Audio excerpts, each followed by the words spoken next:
Baiklah, kita akan membahas apa itu smart grid. Jadi kita ambil dari definisi dari Wikipedia sebetulnya, tapi saya kira cukup mewakili, yaitu smart grid adalah jaringan listrik yang meliputi berbagai macam metode operasi atau pengukuran energi, termasuk di dalamnya smart meter atau alat meter energi pintar, smart appliances atau peralatan listrik yang pintar, kemudian penggunaan energi baru terbarukan, dan juga penggunaan energi secara efisien. Nah, smart grid ini pada kenyataannya juga banyak sekali melibatkan atau didukung oleh teknologi elektronika daya atau power elektronik yang gunanya untuk memonitor misalnya, mengkondisikan dan mengendalikan produksi, transmisi ataupun distribusi dari listrik yang merupakan aspek yang sangat penting dari smart grid. Dan mungkin ini semua pada lapisan atasnya adalah bahwa smart grid itu terutama juga didukung dengan bergabungnya atau merge-nya antara teknologi informasi atau telekomunikasi atau digital dengan teknik tenaga listrik. Kalau kita bicara teknologi listrik, jadi teknik tenaga listrik ini sama sekali bukan hal yang baru. Jadi jaringan listrik itu sudah berevolusi mungkin dari 1 abad yang lalu. Di kemunculan pertamanya dia adalah suatu inovasi yang bersifat disruptif ketika lampu listrik atau lampu atau penerangan yang menggunakan energi listrik itu menggantikan lampu cempor atau lampu lilin atau lampu minyak yang membakar langsung minyak untuk mendapatkan penerangan atau cahaya. Nah, ini adalah suatu plakat atau pengumuman di bangunan-bangunan yang awalnya menggunakan listrik. Jadi bayangkan bahwa pada saat listrik itu mulai berkembang dan mulai digunakan, itu ruangan, mungkin di kantor atau di hotel, yang menggunakan penerangan listrik sampai harus menempelkan papan petunjuk seperti ini yang mengatakan bahwa ruangan ini dilengkapi dengan lampu listrik dan cukup menyalakan saklarnya atau switch-nya, tidak harus menyalakannya dengan korek api. Karena sebelumnya mungkin menggunakan penerangan minyak, lampu minyak atau lampu lilin. Nah, ini dimulai oleh teknologi awal yang sebetulnya ada dua macam. Jadi ada teknologi namanya listrik arus searah dan listrik arus bolak-balik. Ketika awal berkembang, dipimpin oleh Thomas Alva Edison, seorang penemu inventor dari lampu listrik yang terkenal, memulai perusahaan listrik di tahun 1882 dengan melayani 80-an pelanggan dengan 400 lampu listrik tentu saja. Yang hanya dalam waktu 2 tahun berkembang pelanggannya menjadi 500 lebih, dan lampu yang dilayani adalah lebih dari 10.000 lampu. Pada saat yang katakanlah hampir bersamaan, di Italia sistem listrik dengan menggunakan sistem arus bolak-balik juga mulai beroperasi, terutama untuk penerangan publik. Itu di tahun 1885. Ini sebelah kanan bawah ada gambar generator listrik arus bolak-balik yang sudah dipakai sejak lebih dari 100 tahun yang lalu. Jadi ini teknologi awal untuk kelistrikan. Pada perkembangannya, ketika mulai komersialisasi, maka yang terjadi di pemanfaatan sistem tenaga listrik adalah sistem seperti ini yang ada di slide, bahwa yang ada adalah sistem pembangkitan listrik skala kecil yang melayani beban-beban, terutama beban-beban rumah tangga atau residensial. Jadi kalau kita mau berlangganan listrik, biasanya kita harus saat itu ya, kita mesti ada di tempat atau di lokasi yang ada pembangkit listrik ada pengusahanya, ada perusahaan yang membangkitkan listrik yang kemudian bisa menyalurkan listrik ke pelanggan-pelanggan di sekitarnya. Artinya karakteristik kunci di sini adalah bahwa sifatnya lokal atau localized, skalanya pun kecil karena ya pelanggannya terbatas dari jumlah yang bisa dilayani oleh pembangkit listrik yang ada, dan distributed, artinya perusahaan listrik yang satu itu ada di satu tempat, satu lagi mungkin di tempat yang lain, satu lagi di tempat yang lain, ya, tidak saling tersambung, dan mereka beroperasi secara terisolasi atau island operation, dan bebannya kebanyakan residensial. Dan ini adalah karakter awal dari sistem tenaga listrik ketika dia mulai berkembang tadi.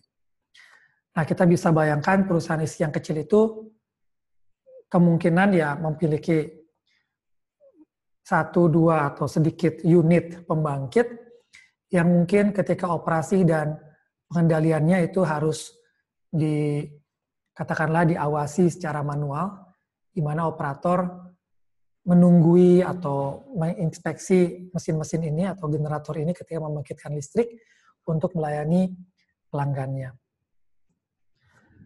Nah, berkembang kemudian listrik itu terutama dengan adanya teknologi transformator yang ketika itu juga relatif baru.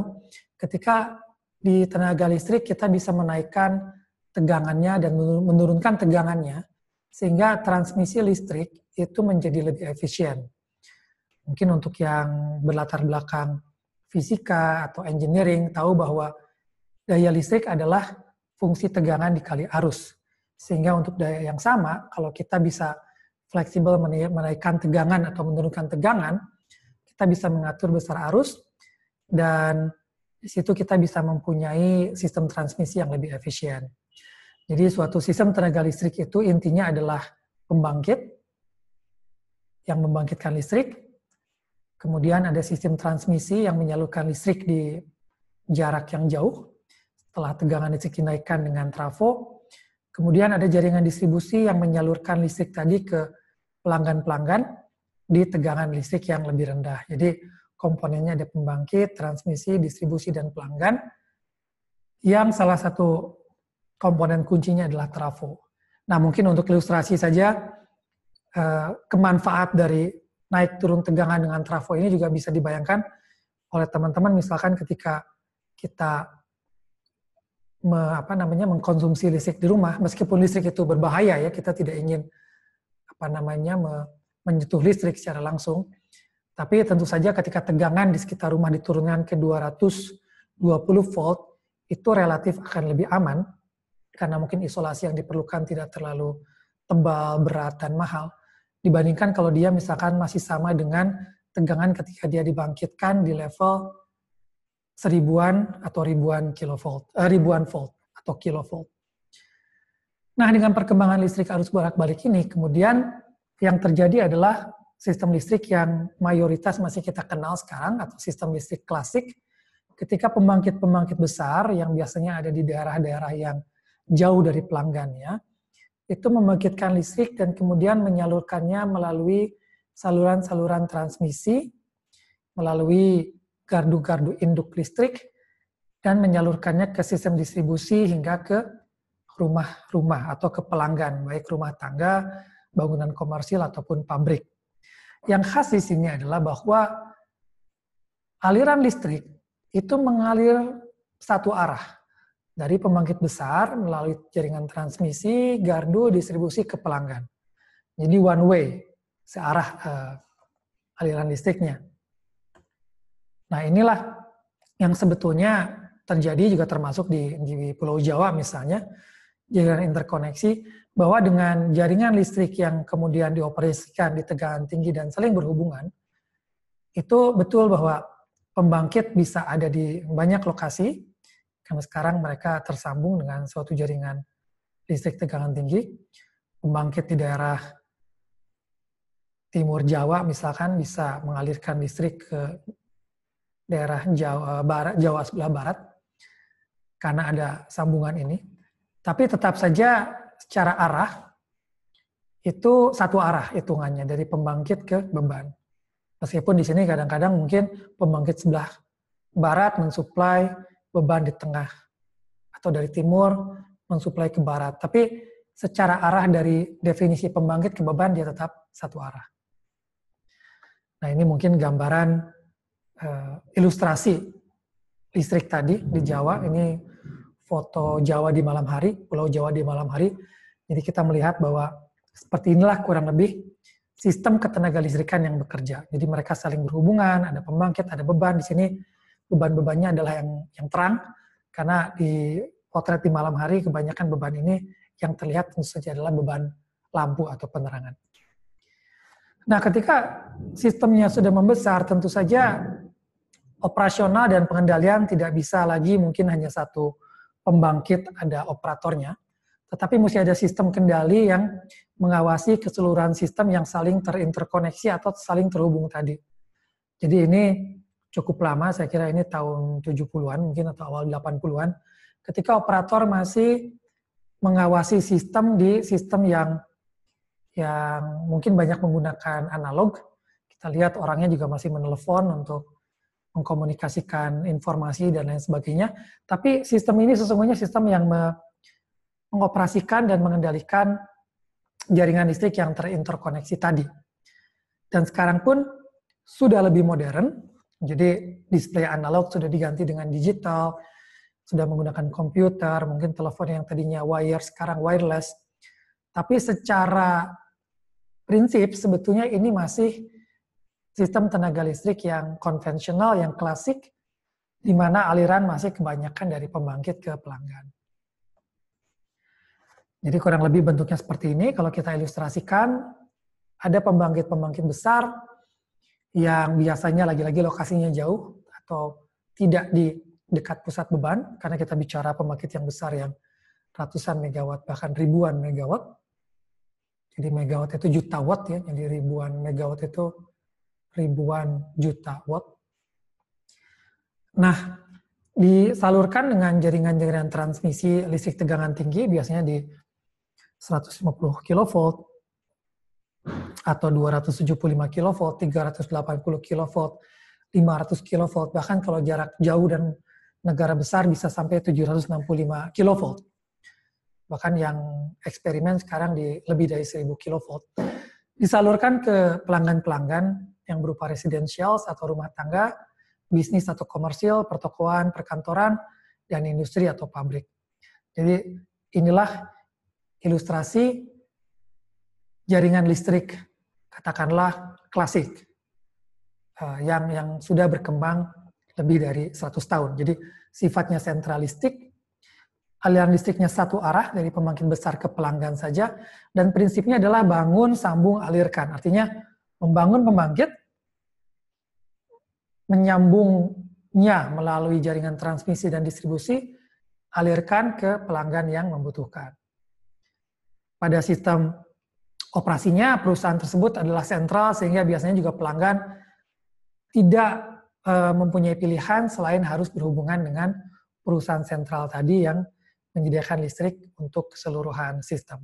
Atau kebanyakan di lokasi-lokasi itu dikatakanlah dilayani oleh satu perusahaan besar. Nah, lalu apa itu smart grid? Sebetulnya smart grid adalah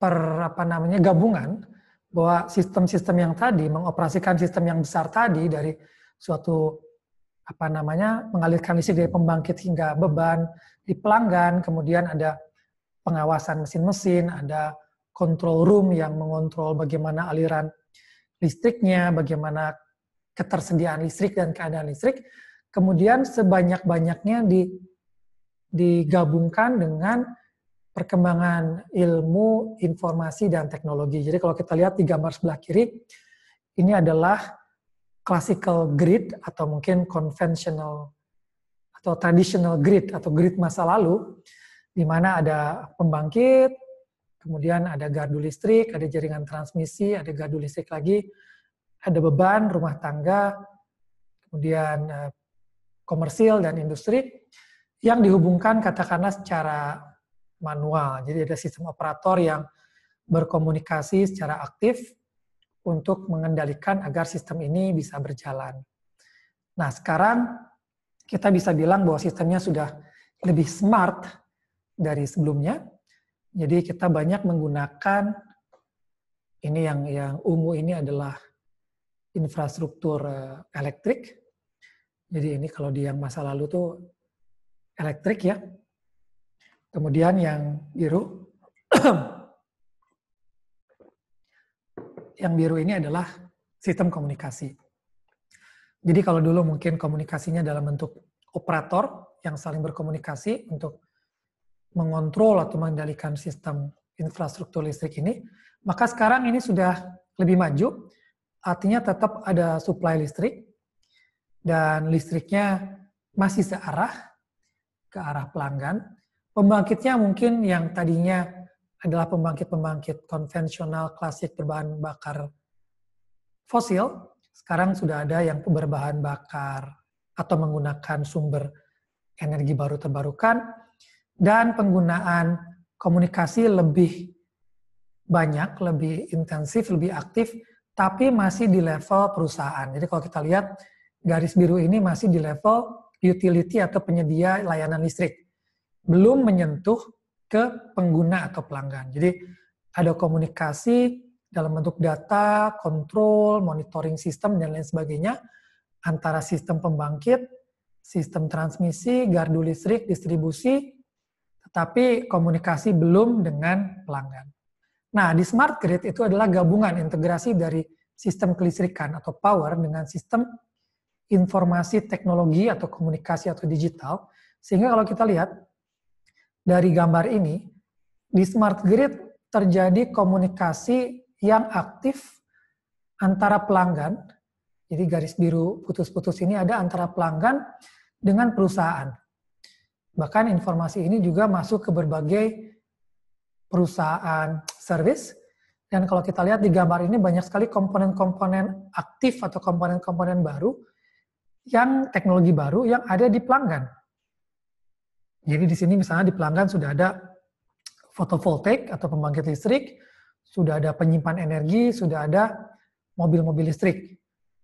Di pelanggan maupun di banyak tempat di jaringan. Nah ini kalau kita lihat dari sisi electrical infrastruktur yang warna ungu, ini sebetulnya kalau ada arah tanda panahnya, aliran listrik menjadi bidirectional, tidak hanya satu arah dari perusahaan ke pelanggan, tapi juga bisa dari pelanggan ke perusahaan, atau dari beban ke jaringan, dan juga intensif sekali penggunaan jaringan komunikasi. Jadi monitoring tidak hanya di level perusahaan, tapi juga perusahaan penyedia listrik, tapi juga di level pelanggan atau komersil. Jadi pelanggan bisa secara aktif berkomunikasi dengan perusahaan, bisa secara aktif memonitor penggunaan listriknya, bahkan pembangkitan listriknya, dan bisa mengatur sehingga tercapai penggunaan listrik yang sangat efisien, sangat handal, dan hijau ya, yang ramah lingkungan. Jadi ini mungkin pengantar apa itu smart grid. Terima kasih.